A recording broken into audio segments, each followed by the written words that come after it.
Hey there, you caught me getting rid of all these new, long, and fun games. Because games are better in the past. And what better way to remember what games were like in the past than to go back to 1993? Hey there, 1993 Tyler here, and you caught me playing Doom. This game is the It's got violence. Ooh, it has moaning. Sign me up. Doom is a game that came out in 1993. The game was developed by Imps Software for the PC.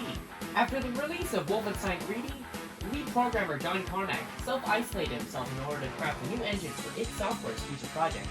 Hey, he was doing it 28 years before it became the hip new thing. Several projects were considered for their next game. Aliens, Evil Dead 2, but eventually creative director Tom Hall came up with a concept that would eventually become Doom. The game went on to sell well, but was plagued with controversy all throughout its life. Whether it was complaints about the violence or satanic imagery. Why the hell was it this game's problem that it existed? It's violent, sure, but people always put their problems on games. Like when the US government said that Night Trap was out to corrupt the youth, when in reality it's about as harmless as, What games do I play? Chicken Shoot. Doom would go on to spawn a multimedia franchise. We have Doom 2, Doom 3, Doom 2016, Doom Eternal, a shitty adaptation with one cool scene, another shitty adaptation with zero reasons to exist. But before we get to the good and bad, we must travel back to 1993, where Talk Boys were all the rage. Now let's go to hell and play the original Doom. I'm playing the PS4 version of the game and... Oh, I can't do the whole video with this thing on. I'm playing the PS4 version of the game, and first off, gotta give props to its software for creating the most convoluted way of saying we have mods. Add-ons are basically mods. They're community-created levels and areas, but for some reason they decided to call it add-ons. Whatever, there's 4 episodes in the single-player campaign. We have Knee Deep in the Dead, The Shores of Hell, Inferno, and Thy Flesh Consumed. Let's start with Knee Deep in the Dead, because I have a thing for the dead. Some might consider it weird. What did you expect? Gotta say though, Doom has some really good gameplay. You see, usually when I play one of these old shooters, I find myself scrambling to close the game because they feel so floaty. The aiming just feels off. For example, I was playing Jedi Knight 2, Jedi Outcast, and I had fun for about 2 minutes. Then I got to the shooting parts, aka 90% of the game. I ran too fast to aim, and no matter what, I just couldn't hit my shots properly. So it resulted in me doing this.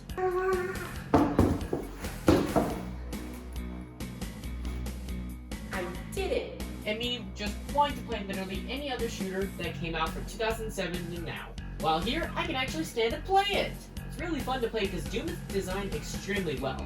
All you have to do is look in the general direction of the demon and pull the trigger and blam, well that's demon in hell. Although it does feel really weird not being able to look up. The arsenal of the Slayer is also pretty great. You have a pistol which feels like it's firing pennies at the demons, a shotgun, a minigun, a plasma rifle which just eats through enemies, a rocket launcher, chainsaw, your own f***ing fist, because there's no way to kill hundreds of demons than with your own fist. The BFG 9000, or the big f***ing gun. This behemoth of a gun can take down the game's hardest enemies in just 2-3 shots. And it's a monster, personally, one of my favorite guns in gaming. Not my favorite, because nothing beats using a unicorn's ass as a weapon. Music's also really good. It has a great mix of metal and techno, which gives us some great songs like At Doom's Gate and the Imps song. It helps to motivate you to murder everything in sight. Well, let's move on to the story. After a Marine, who will later be known as Doom Guy or the Slayer, assaults a superior officer, they are sent to Mars. They've been messing around with teleporters up there. Then, must have been all hell break loose day because as soon as he gets there, something goes wrong and everyone dies. Now it's up to you to fight through the buildings and kill them all. I feel like there's a better way to say that, but right now it's lost on me. Now you aren't going to get that story through gameplay, because the story can be found through the instruction manual and through text that would appear after the completion of an episode. Basically meant you had to piece it all together, because you aren't getting that story from this game. Or you can do what every other person on the internet did, and just go to Wikipedia, the best source of information on the internet, or just a fan-made wiki. But what about the missions? Well, it's a mixed bag. The objective is to get to the end, while killing demons and finding secrets, but be careful, because your health doesn't regenerate, so you have to rely on health and ammo pickups around the map to survive. You don't actually have to kill anything, you can just sprint straight to the end on most of the maps. But you probably shouldn't, because oh my god, this game will kick your ass, especially on the higher difficulty levels. That's great, and how it should be, but the level design can either be really good or really bad. Some of the levels, like the first level, are iconic, and that's why I decided to make it a poster in my room! However, some of the later levels are just a cluster. Like, I'll spend minutes at a time trying to figure out where the hell I'm supposed to go. I mean, there's a map, but... oh god. What is this? This feels like I'm looking at a blueprint of the maps. I mean, sometimes it can help me find hidden areas, but oftentimes I tried to hump the wall until I got some random-ass secret on the other side of the map. Plus, the difficulty in the later levels, especially Thy Flesh Consumed, is just bullshit. In the second level of Thy Flesh Consumed, they threaten me 3 Barons of Hell and a Cyber Demon, which takes forever to kill, plus they can kill you with just 2 or 3 shots. And if you die, you go back to the start of a level with just a pistol. Which, just saying, you haven't experienced hell until you try killing a Cyber Demon with a pistol. But anyways, in Knee Deep in the Dead, you progress until you fight a Baron of Hell and die. Then in the Shores of Hell and Inferno, you fight your way out of hell until you run to the mastermind behind the whole invasion. A giant brain with legs and a gun. Through great perseverance, I killed it in just 1 shot from the BFG. Back on Earth where those bastards killed our bunny.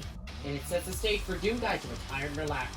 Just kidding, he murders every demon he sees for murdering Daisy in Doom 2.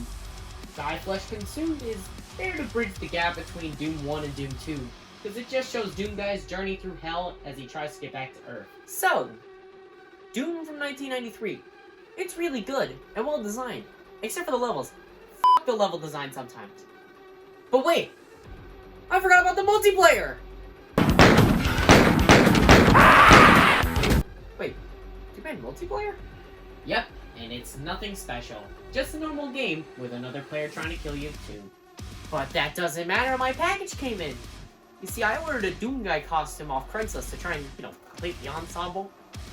But they didn't post a picture, but whatever. I have faith in humanity, so I ordered one for an obscene amount of money. So let's open it and see what I paid for it.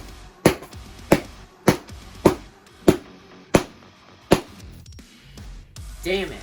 Give me a second. Alright, I'm back, and after dozens of minutes of bashing, I finally opened it. Turns out, using a tenderizer to open up the package wasn't a very great idea. But, doesn't matter, because we finally have our Doom Guy costume to complete the ensemble. Let's see how great Craigslist is, and... you gotta be f***ing kidding me.